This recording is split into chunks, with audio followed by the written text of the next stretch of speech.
Il existe un mot en Afrique qui résume tout un art de vivre, Ubuntu. Cela signifie « je suis parce que nous sommes ». Qu'est-ce que ça veut dire, vraiment?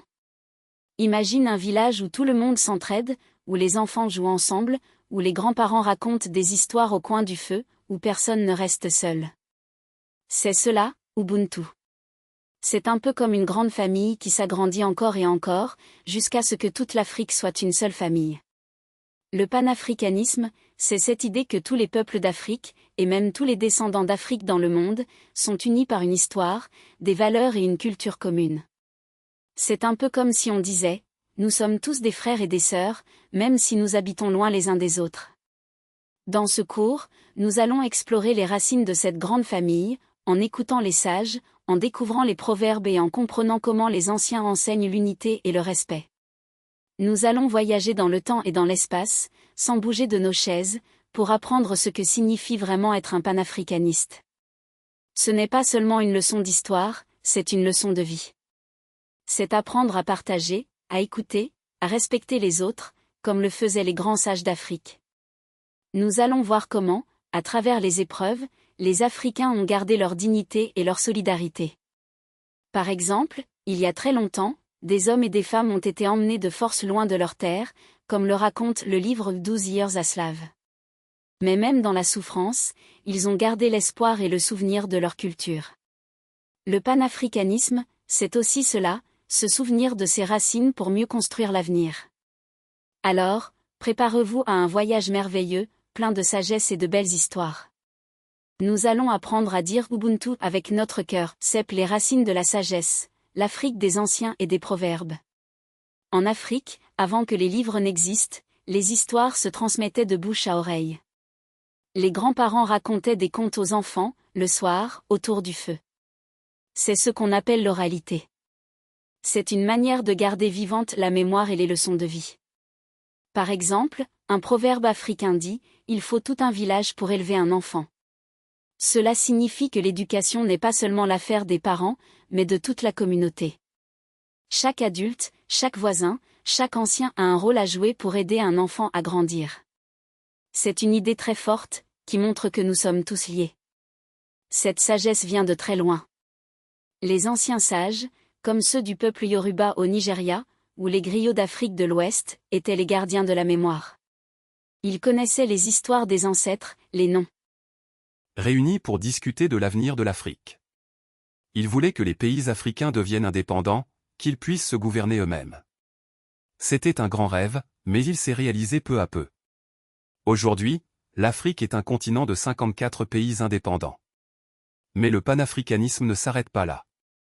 Il continue d'encourager la coopération entre les pays africains, pour qu'ils travaillent ensemble sur des projets communs, comme la santé, l'éducation ou le commerce. Par exemple, l'Union africaine est une organisation qui rassemble tous les pays d'Afrique pour discuter de leurs problèmes et trouver des solutions ensemble. C'est un peu comme une grande réunion de famille. Et cette unité, elle repose sur des valeurs communes. Les proverbes africains nous rappellent ces valeurs. Par exemple, l'union fait la force. Ou encore, seul on va plus vite, ensemble on va plus loin. Ces paroles de sagesse sont très anciennes, mais elles sont toujours vraies aujourd'hui. Elles nous apprennent que nous avons besoin les uns des autres. Que personne n'est une île. Que nous sommes tous connectés. C'est pourquoi le panafricanisme est important, il nous rappelle que nous appartenons à une grande famille, et que nous devons prendre soin les uns des autres, comme des frères et des sœurs cèpent les valeurs africaines, respect, partage et dignité. En Afrique, le respect des anciens est une valeur fondamentale. On dit souvent, un vieillard assis est plus sage qu'un jeune homme debout. Cela signifie que les personnes âgées ont de l'expérience et de la sagesse, et qu'il faut les écouter. Dans les villages, les anciens sont consultés pour prendre des décisions importantes. Ils sont les gardiens des traditions et des histoires. Le partage est aussi une valeur essentielle. Dans beaucoup de cultures africaines, on ne mange pas seul. On partage son repas avec sa famille, ses voisins, même les étrangers.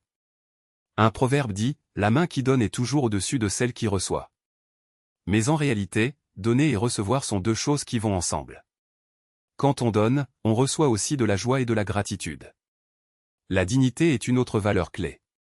Les Africains ont toujours lutté pour garder leur dignité, même dans les moments difficiles.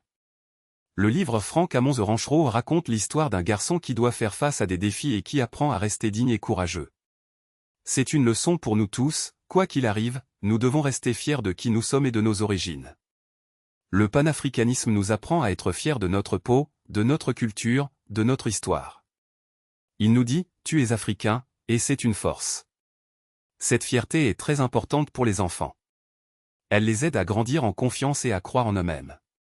Par exemple, quand un enfant apprend des chants africains. Dites que les pays africains devaient former une seule nation pour être forts. Marcus Garvey, un leader jamaïcain, a aussi encouragé les Africains à être fiers de leur peau et à retourner en Afrique. Il a créé un mouvement appelé « Retour en Afrique ». Même si ces idées sont parfois discutées, elles montrent l'importance de l'unité et de la fierté. Enfin, il y a les sages traditionnels, comme les griots, qui continuent de transmettre la sagesse orale.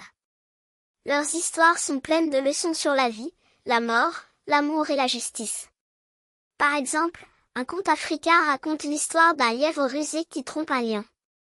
Cela apprend aux enfants qu'il faut être intelligent et ne pas se laisser intimider par les plus forts. La philosophie Ubuntu nous invite à réfléchir sur notre place dans le monde.